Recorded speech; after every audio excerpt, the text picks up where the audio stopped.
Hi folks, welcome back to the channel. Thank you very much for joining me once again. You are always most welcome. Today, something I've been looking forward to, we had this fantastic kit from ICM, the Hampden TB.1 Hampden, which came so close to being kit of the year for a second time for ICM. It was just pipped in my kits of the year by the slimmest of margins by cigarette paper, by that amazing Tomcat from Tamiya. But a beautiful kit, everything we'd hoped for this Hampden. Now, as promised, very quickly, hot on the heels of the first release, we've got the Torpedo bomber version, something we were looking forward to. So this is going to be brilliant. Now, a lot of the kit we have seen before, so I probably won't dwell on this one, it won't take too long, but I've got to be honest, of the versions of it, this is the one that I kind of fancied myself as maybe something I might build in the future.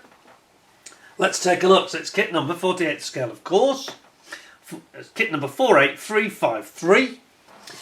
And we have got here, it says on the side, model features, characteristic differences of the HP-52 TB Torpedo Bomber Mark 1 Torpedo Bomber, a modified lower gun position and redesigned lower fuselage section to accommodate the torpedo.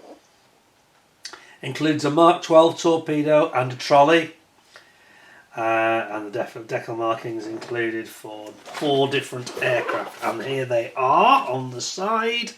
I've got some nice artwork on this one as well. Sometimes ICM's artworks that can be a little bit, they're nice, but they sometimes don't have enough going on in the background. But I think this is quite an action-packed one. He's literally dropping the torpedo, so there's nothing wrong with this one. A nice one. So here we go with 489 Squadron in 1942. Excuse me. 489 Squadron in 1943. The Operational Training Unit in April 43. And 455 Squadron in 1943. Now, I think, did they operate these from the Banff Strike Wing? I'm not sure. It might make that clearer, but we will find out. All will be revealed. Let's have a good look at this. So this is the one that I think was going to be the more interesting of the 2 kits that we're going to be, or maybe more than 2, but certainly of the kits that have come out so far. Kind of knew this was going to be something that was going to be a little bit special, I think. The Torpedo version. That's definitely something we wanted to see. Now, let's get into this. I did mention in an earlier review, we've had a little bit of an issue with some of ICM's tape again. This one's not a problem. Seems to be completely normal, but on 1 or 2 of the other kits they were sort of popping off the tape, which is very unusual. This one's okay. Oh, do you mind? Right, so let's have a look at this. Looking forward to this. Because it was a stellar kit, you know. If that Tomcat had not turned up at the last minute, it would have been kit of the year last year with me for sure. No question. And mainly because of the beautiful rendition of the rivets and the detail in it. Torpedo separately in the bag, and then we've got our Hampden parts. Yeah, we probably won't go through the whole of the Hampden. We'll probably have a look at that. The interesting parts like the fuselage. Really, I'm not sure we'll have a look at everything. Here we go. Now then, I'm going to stay there. Yes. No. Yes. I'm sure it's going to fall off. So.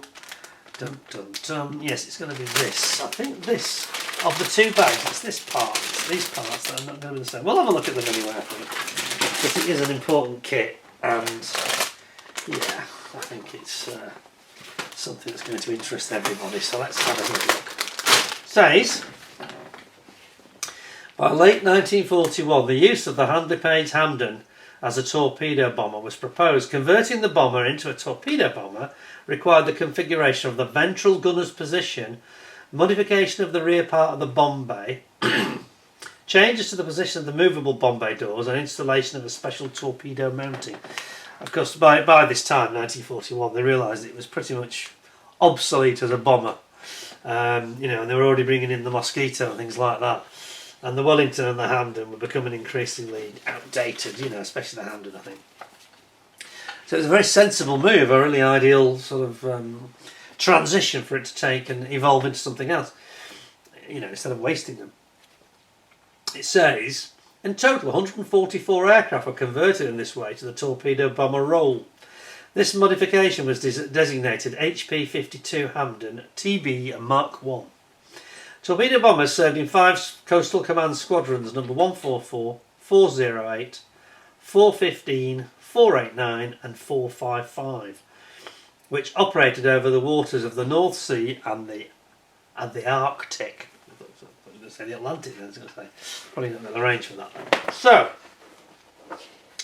what have we got? First of all, we've got some markings. Does it tell us? I'm just interested if it says where they were based. It does. It does. So I'm actually going to. I'll say the Canadian one. There's the Scottish ones. One of them doesn't say for some reason. Looks like they were at Lucas, just north of the Firth. Right. Let's have a look at these now then.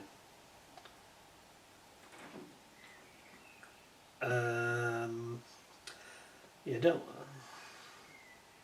I was going to say, don't worry, but I am worried. We've had a conversation. I have asked the question and not really had an answer about this regarding the decals, because it does look as though, and I think this might be the case here, that I think these are Edward. There's something about them that tells me that these are created by Edward, and it's always a giveaway because there's always a bit more carrier film. And some of you recall that I'm not a big fan of the Edward. See how it's got that excessive carrier film in terms of a shadow, and also some of the printing's not the best. A little bit of a flaw there actually. What's the slight flaw on that? Is it actually in the printing or is it in the surface? I'm not quite sure. I think that's in the top film. I think that flaw isn't in the decal. I think it's in the top film on top, and it's got this top film, which is what people are not keen on. Now you can't get around it. You can either leave it on and ignore it, or just put plenty of clear coat over the top and it'll just disappear. Or some people recommend taking it off. And I actually met a gentleman at the show who was from... Where was he from now? My memory's gone. At the Nantwich show, the Universal Model show. And he was a bit of an evangelist, and he said, well, I think you ought to try again with these, so maybe I should give it another go. But I just think when you get to the decaling stage of a model build, that is one of the final stages, and it's really not something where I want to start putting the whole finish of the model at risk by plucking off this top film. And I am convinced now that that is an Edward produced decal, because if you look at the instrumentation, that looks excessively large around it. Can you see it? There. There's a lot of it, and that is indicative of the Edward product. So I'm a little bit worried. Just be careful with these. I wouldn't go peeling it off. That would be my personal advice. If you haven't got much experience with these, just put lots of clear coat down on your model, and then put these down, and then put lots of clear coat on the top as well, just to cover it over, and they'll probably disappear. But yeah, I'm not sure that's a positive step. Of course, with their recent issues, ICM are probably looking for other suppliers to help them, and Edward are readily available. But unfortunately, yeah, that's not my first choice. So like I say, that flaw on there, I'm pretty sure is in the top film. I don't think it's in the actual decal itself. So we'll move on quickly on this one. So, the main sprue map for the plastic sprues is all here. Quite a few that are going to be different this time. The Bombay doors are completely different. What else have we got? Yes, the chin is different at the front. What else is different? A couple of panels, some of the glasswork a little bit different.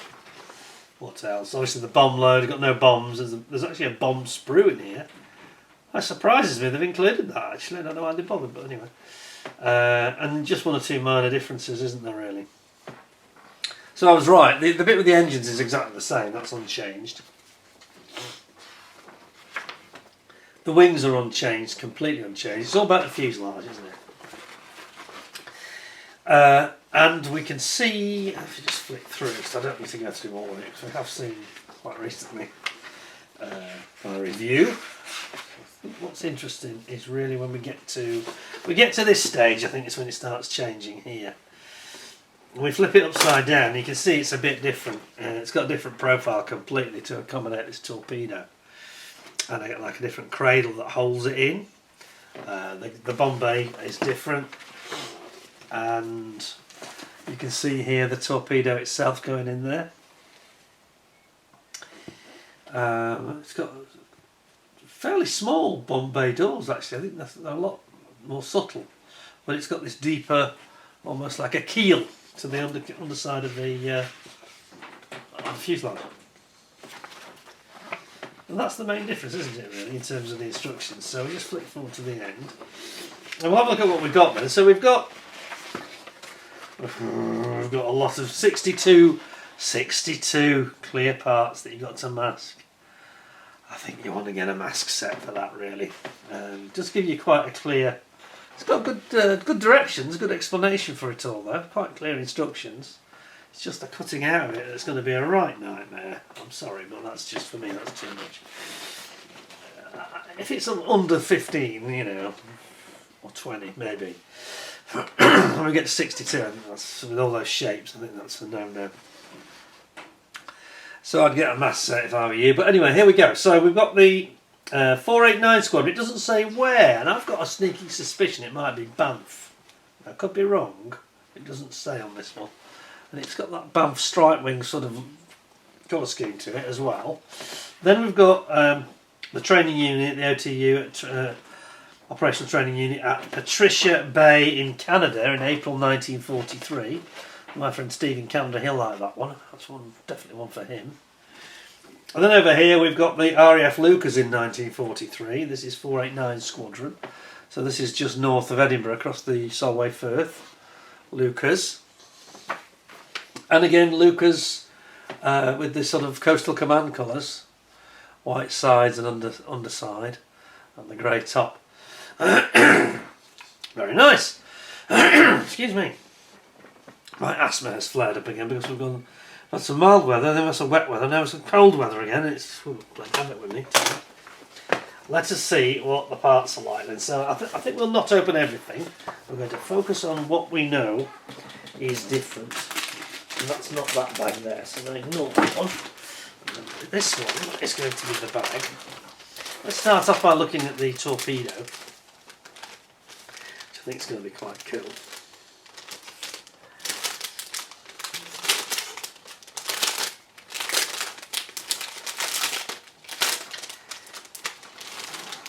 Did he not say there was a trolley? With trolley. Didn't see that in the instructions. Did I miss that? Let's just have a little look at this. I wasn't paying attention. It's quite possible. As we know. Let's see it now. Didn't notice it in the instructions. Let's just check again. It was like a... I thought that if it had a trolley there would be a... Oh yes, it has. There it is. Yeah, that's it. It's just not the trolley I had in my mind. Okay. Yeah, let's show you that because that's something we didn't really cover. That's quite interesting. So we've got the little torpedo trolley here, which is quite modest really for a big torpedo. And I was expecting a much bigger trolley, which was what threw me. So it's just a two-wheel trolley with like a little rest underneath. Quite basic really, isn't it? Anyway, we'll have a look at that part right away without further ado. Here it is. So, torpedo. It's got like a huge great wooden adapter fin. I'm not sure if that was always used, but I think they use that for shallow waters normally, don't they? So I'm suspecting you've got two options here. You've got standard fin here, and I think these are the standard extender fins, or this very wide one. And I think that's like when they attacked places like, well, obviously these guys didn't attack Pearl Harbor, but Taranto was attacked with a swordfish, wasn't it? And they used that type of a system then, where they had these extra large fins, which made it stay near the surface of the water and didn't drop down so much. Sort of almost gave a bit of lift to the back of the torpedo. And there is the torpedo, Mark 12, and then there's your trolley underneath. Well, that's quite interesting, isn't it? That trolley does seem very rudimentary. I like the torpedo propeller screw at the back. Look at that. That's nice, isn't it? Yeah, that's cool. That's very interesting. That's a nice additional sprue for sure. And there is in fact another, there is actually a different, so there's actually, hang on a second, there's two of these propeller screws. I saw the one I showed you, but there's a second one here at the top there, bottom right. Yeah, that one, or there's that one. Slightly different pitch to them, isn't there? Yeah, I like that. Lovely bit of plastic injection moulding there. Very nice. Superb. So, we will pop that one away safely. This is in the bag.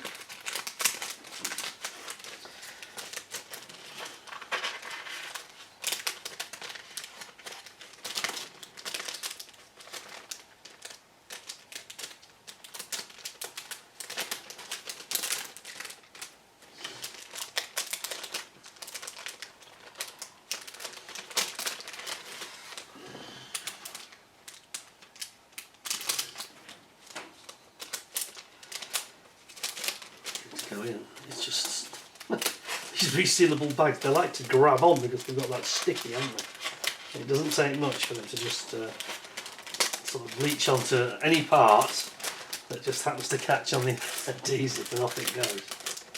There we go. We're in there. Sorted. Right. So that's that one. Torpedo. Then we'll have a look at some of these other parts that we haven't seen before, and gives us an excuse to look at the clear parts and the riveting, which we know is excellent.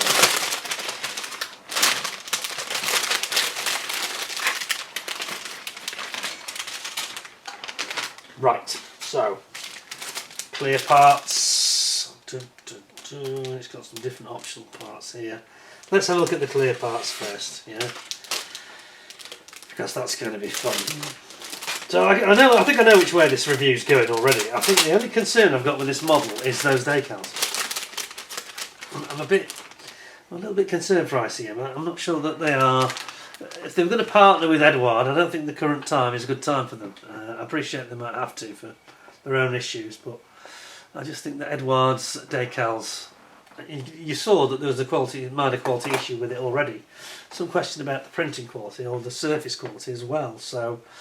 They're not the best, they just aren't, and people defend them so strongly, it amazes me sometimes.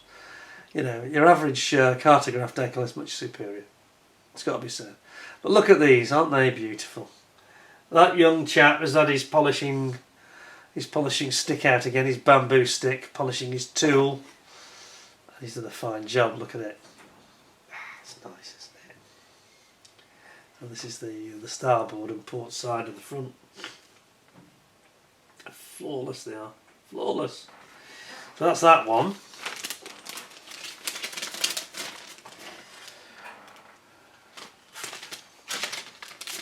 And then we've got the other second set here. Let me just put that away properly. Second set here.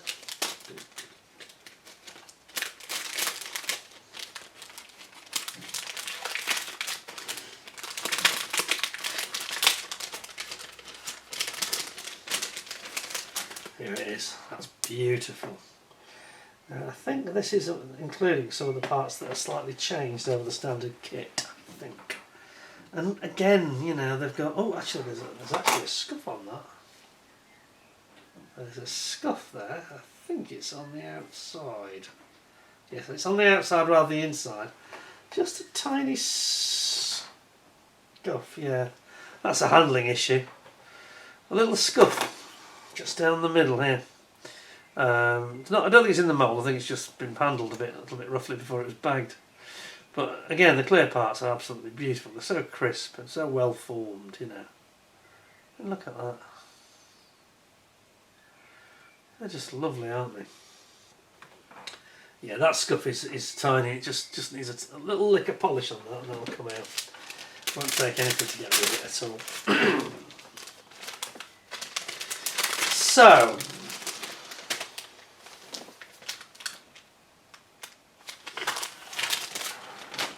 let's have a look then at some of the bigger stuff. So we've got these lovely wings, and once again this beautiful riveting detail, which you can see clearly there. I mean, it's just so nicely done, this, isn't it? They nailed it, didn't they? I don't see Airfix or Revell or anybody else bringing out a Hampden, do you, now? Why would they bother? It's just pointless, isn't it? They've closed the book on Hampdens, I think.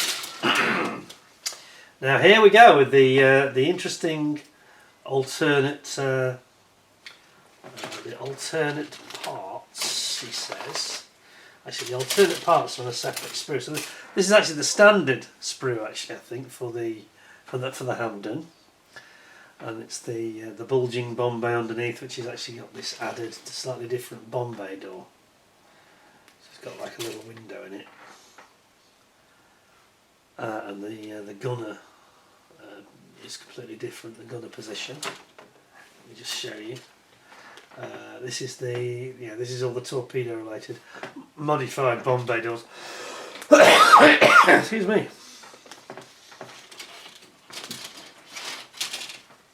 There we are. So this is the modified doors, which you will be using, and some of the other modified parts, I think, including the Lewis guns, Vickers guns. Here too. Very nice, aren't they lovely and crisp as well? Beautiful. Then we've got the top wing. Sorry, the lower wing. It's just it's the port wing. They do it left and right, one on each sprue. So that's the other sprue for the wing. Left side. And then you've got your sway braces and bombs. And we've now found out what this was. Several of you were very helpful.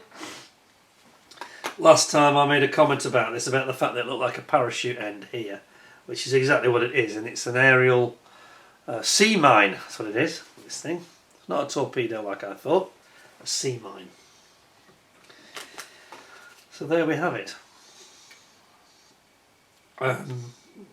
Again, some very, very tiny parts they've achieved with perfect moulding, you know. Really, really good.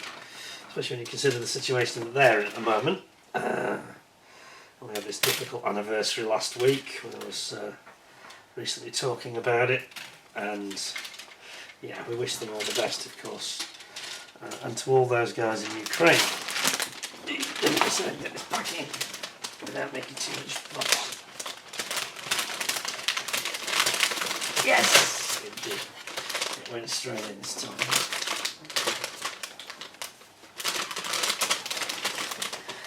Clip parts go in there too.